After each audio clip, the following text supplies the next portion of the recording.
Welcome back to the deep dive. Today we're focusing on something that is, well, frankly terrifying. It's that split-second safety threat you can face on the road, the sudden, temporary loss of sight. It's a huge topic, and I think it's often misunderstood.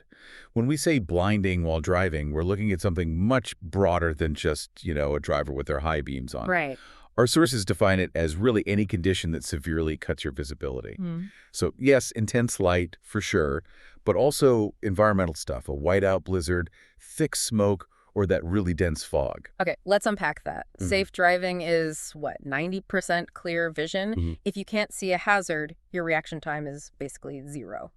So our mission today is to cut through the noise. We want to give you a shortcut to understanding the mechanisms that steal your sight and the practical things you can do right away to stay safe. Exactly. We've synthesized a whole stack of resources here. Everything from defensive driving manuals to, believe it or not, optical engineering guides to give you the most effective tips. The goal is for you to internalize this so you can respond instantly, not just react. Let's start with where the problem comes from. I think most people immediately think of blinding light from outside the car, the main villain there being glare. That's the classic external threat, yeah. Our sources point to three main kinds of external glare. First, the obvious one, intense oncoming headlights, especially high beams that are aimed badly. Or just left on. Or just left on, yes. Second is sun glare. And what's interesting is that it's most dangerous not when the sun is high in the sky, but when it's low sunrise and sunset. The angle just hits your eyes directly. And the third one, which I think people forget, is reflection glare. Yes, light that bounces violently off surfaces. Think wet asphalt or snow on the ground. A puddle doesn't just block light. It turns one headlight into this diffuse, overwhelming flood hitting you from all over the place. Okay, but here's where it gets fascinating.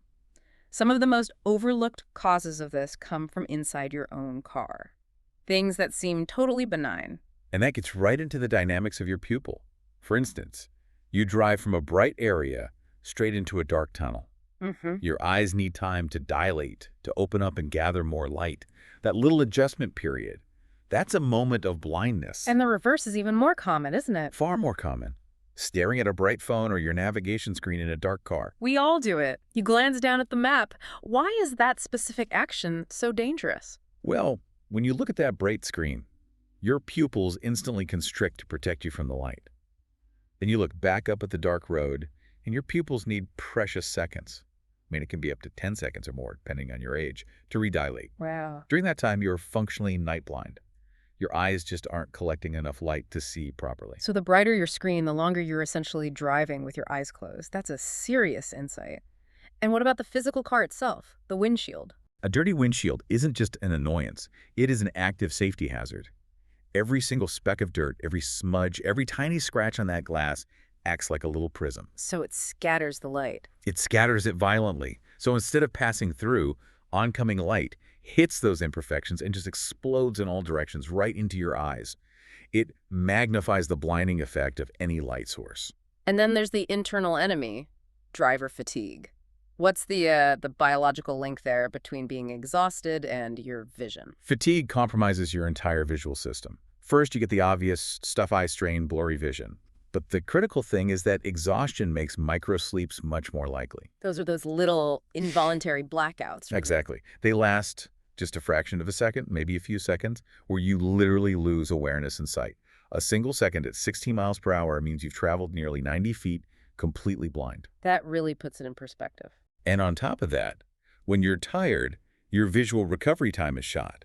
So that flash of bright light that a rested driver shakes off in a second, it might leave a tired driver visually impaired for several seconds longer.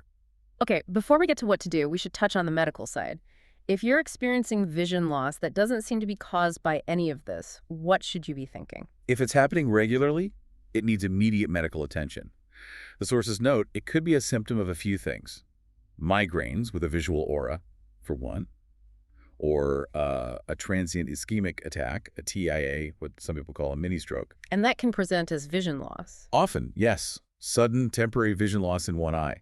Even things like blood sugar swings in diabetic drivers can cause blurry or double vision. These are serious, and you need a doctor to diagnose them. Okay, that covers the causes. Let's switch to the moment it happens. Section 2 is maybe the most crucial. What's the instant, tactical countermeasure when those high beams hit you?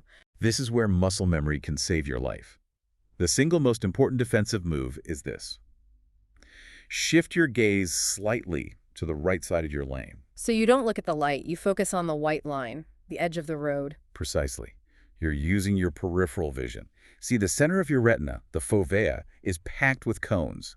They're great for detail and bright light, but they get overwhelmed by glare instantly.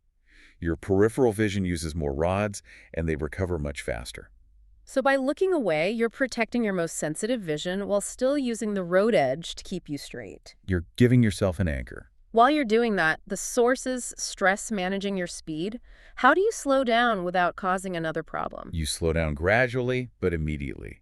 If you slam on the brakes while you're blind, you're just creating a huge risk of getting rear-ended. Right. The key is to ease off the gas, slow down gently, and give yourself more reaction time, all while using that road edge as your guide. Don't swerve, that's a panic reaction. Which brings up communicating. If the glare is so bad you really have to slow down, you have to warn the person behind you. Yes, and the experts advise a critical safety measure here. Tap your brakes lightly, 2 or 3 times. Just a flash of the brake light. It flashes your lights, tells the driver behind you, hey, I'm slowing down, before you actually have to brake hard. It's a proactive signal. And of course, the sun visor. If the angle works, it's there for a reason. Absolutely use it, but there's a big caveat. It can't block your view of the road.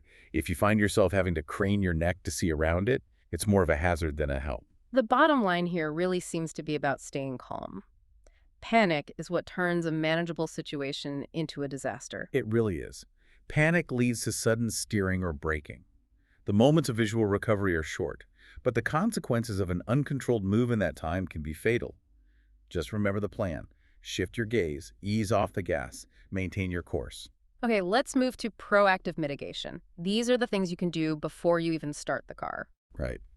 Shifting from crisis management to preventative maintenance. And I agree with the sources here. The power of clean glass is maybe the most undervalued safety tip out there. And why is cleaning the inside of the windshield just as important? Because the inside gets that thin, greasy film. It's from the plastics in the dashboard off-gassing, or just from moisture and dust. When light, even from behind you, hits that film, it creates this massive halo effect. It spreads glare across your whole field of vision. So if you only clean the outside, you've only solved half the problem. Exactly. Both sides need to be spotless to minimize that light scattering. Okay, next up. Mirrors. Managing the lights from behind us. Check your rear view mirror. Most of them have that little tab on the bottom. That's the day-night or anti-glare setting. When you flip it, the mirror actually tilts. It uses a wedge-shaped piece of glass, so the bright reflected light from behind you bounces up and away from your eyes, while you still see a dimmer image. It's a simple, brilliant mechanical solution. And what about eyewear? We know polarized sunglasses are great for daytime. What about at night? For daytime, polarized lenses are fantastic. They filter out horizontal light waves, the kind that create glare off of flat surfaces like water or the hood of your car. But at night, the rule is very strict. Never wear tinted glasses, not even those yellow night driving glasses. Wait, really? They're marketed everywhere. Why not the yellow tinted ones? Because while they might feel like they're cutting glare by reducing blue light, they are also reducing the total amount of light entering your eye. So you're just making it harder to see overall. You're reducing your useful visibility. It makes it harder to spot a pedestrian or a dark object on the road. If you wear prescription glasses, the best defense is a simple anti-reflective coating. That stops light from bouncing off the back of your own lenses into your eye. That is a crucial distinction. Okay, finally, let's talk about the light inside the car again. The dashboard. Dimming your dashboard lights is a vital step. We already talked about how bright lights constrict your pupils, but there's a deeper reason. Light exposure depletes a pigment in your eyes called rhodopsin. That's the stuff for night vision, right? It's what your rods use for night vision. Bright dashboard lights are constantly bleaching that pigment, making your eyes perpetually less sensitive to the dim light of the road ahead. So just by dimming the dash, you're maximizing your eye's own natural defenses. Exactly. Find the lowest comfortable level. Just bright enough to read, but not so bright it competes with the road. Okay, our next section is about the environment. How do different weather conditions try to blind us, and what do we do about them? Weather fundamentally changes how light behaves. Let's take fog. Fog is millions of tiny water droplets. When you use your high beams in fog, The light hits those droplets and scatters intensely. The famous white wall effect. That's it. The light reflects right back at you, completely obliterating your visibility. It's why you have to use low beams, which point down, or dedicated fog lights that illuminate the road surface underneath the fog. And snow is similar, I imagine? Very similar. Heavy snow causes whiteouts, of course, but even a light covering of snow on the ground creates intense reflection glare. And what about the most common one-wet roads? Rain makes the road surface into a mirror. It's a perfect case of what's called specular reflection. A dry road is rough, so it scatters light. But a wet road is smooth and mirror-like. So oncoming headlights reflect off that smooth surface straight into your eye, making the glare way worse. So what's the specific countermeasure there? Again, low beams are key. And if you're on a busy road, try to drive in the tire tracks of the car ahead of you. There's slightly less standing water there to act as a mirror. What about treating the glass itself for weather? Applying a rain-repellent product to your windshield is a great idea. These products make water bead up and roll off quickly, which really cuts down on the visual distortion and light scattering. Okay, one last equipment topic for this section. Tinted windows. The sources call them a double-edged sword. And they really are. On the plus side, good tinting can dramatically reduce daytime sun glare and heat, but the negative side comes out at night. Because it's too dark. If the tint is too dark, it drastically reduces the already limited light available at night. It basically extends your blind spots and makes it way harder to see pedestrians or cyclists. You have to balance daytime comfort with nighttime visibility, and of course, always stay within the legal limits. Before we wrap up, there was a specific related question in our sources worth hitting. The special case of monocular vision driving with sight in only one eye. Right. Is that is that legally and practically possible? It is, yes. Provided the driver meets their local licensing rules, which usually means passing a comprehensive vision test and getting a doctor's certificate. Many people adapt and drive very successfully with monocular vision. The big challenge has to be depth perception, right? Judging distance. That's the primary hurdle.